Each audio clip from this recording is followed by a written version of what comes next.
Also tonight, a Miami high school principal has been removed from his post after showing support for Officer Casebolt on Facebook, where he wrote, "He did nothing wrong. He was afraid for his life. I commend him for his actions." Well, according to reports, the now former principal is going to be reassigned to administrative duties. Here with reaction to all of this from the National Bar Association president, Pamela, and also Fox News contributor Deneen Borelli is with us. Deneen, let me start with you. Let me go to the videotape. Let me go to the slowed down version. Because this is important. I agree with the principal. I don't think a principal should be fired. Watch this slow down. These two guys are right within less than 2 feet of the cops. That's when he draws the gun. It is not on the girl on the floor. He doesn't know whether these guys have a gun or a knife or a threat to him. And he also has to protect his gun there. I think his actions are appropriate because they are taunting him. Your thoughts? Sure. Well, listen, what we're witnessing is mob rule. You have individuals who are coming out on this incident, and they are just stirring up the pot, Sean. And I applaud Mr. Embry for coming out. He's a brave soul to do so. He's unfortunately paying the consequences for doing so, which I find utterly outrageous. But again, you have people who are agitators. What they really don't want are Black Americans to recognize how progressive policies are failing urban communities, and they're trying to make this an issue about race, and it's not an issue about race based on what we know so far. All right, Pamela, are you taking a position on the cops' actions? I certainly am. And Sean, thank you so much for having us on the show. You're very welcome. Thank you for being here.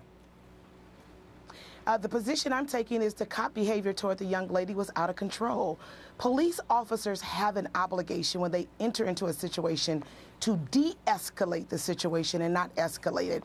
If you look in the 7-minute clip, you see 2 officers standing there. There's one officer standing, having a conversation with the young people. You don't see the chaos. When you see Officer Casebolt, you see chaos, and he's out of control also. The great thing about America is that we have a constitutional right to voice our opinion and to agree to disagree. But we ought to do it in a way that is so respectful. I too applaud the gentleman for coming out, giving his perspective of the story. But Sean, you also should applaud those individuals. As he said, he was on the other side seeing people do their thing. There was a young lady on your show who actually said that the security guard kept approaching only her and her guests, and she did feel that it was race-based. And I think we should respect her opinion as much. Let me finish. Go ahead. I think we ought to respect her opinion as much as we respect that gentleman's opinion, who believed that it was not. There was an eyewitness that was quoted as saying that the videotape does not capture the whole story. We're trying to get to what led up to this. There's a couple of things. Nobody died here. Thank God. Nobody was shot here. Nobody was injured. There was no lasting harm done. But I think we can use this as a teaching moment in some ways. And those kids that came up behind the cop, I think they provoked him and created a very dangerous situation that we should learn. When police are in the middle of their job, you cannot come in behind them like that, in my opinion. But here's the question I have. Maybe we can disagree on Officer Casebolt. His career is now over as a result of this. Did you know that earlier in that day, he had to go console a family, take pictures of a man who had just committed suicide by shooting himself in the head in front of his children?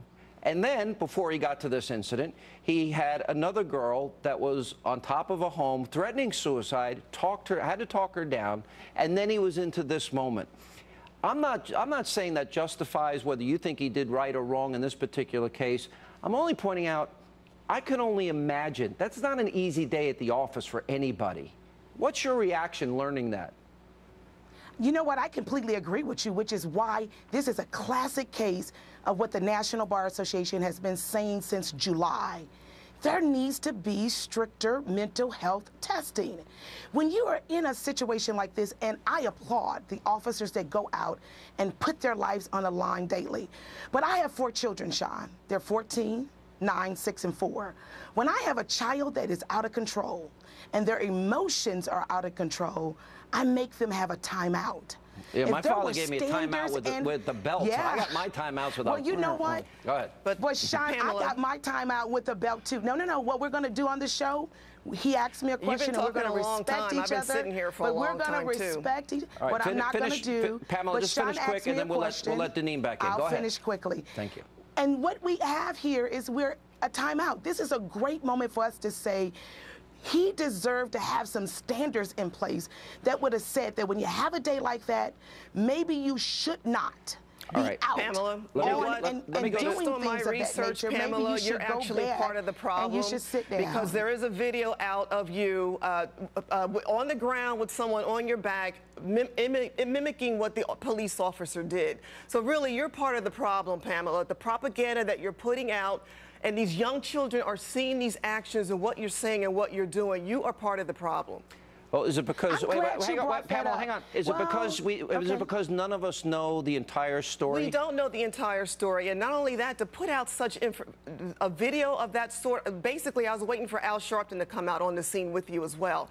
You were part of the problem, and you should be held accountable for that as well, because what we've witnessed in this incident, based on even Mr. Embry's testimony, and he said he was there, he said it was not about race. He said it was not the police brutality. All right. So clearly, you are part of the problem. We have 15 seconds, Pamela, and we're out of time. Let me give you the 15 seconds. I'm glad you brought that point up, because the point of doing the demonstration is to show that under the Tennessee versus Gardner standard, propaganda. had we not, I didn't interrupt you. I got 15 seconds. Give them to me. You've been talking most of the show.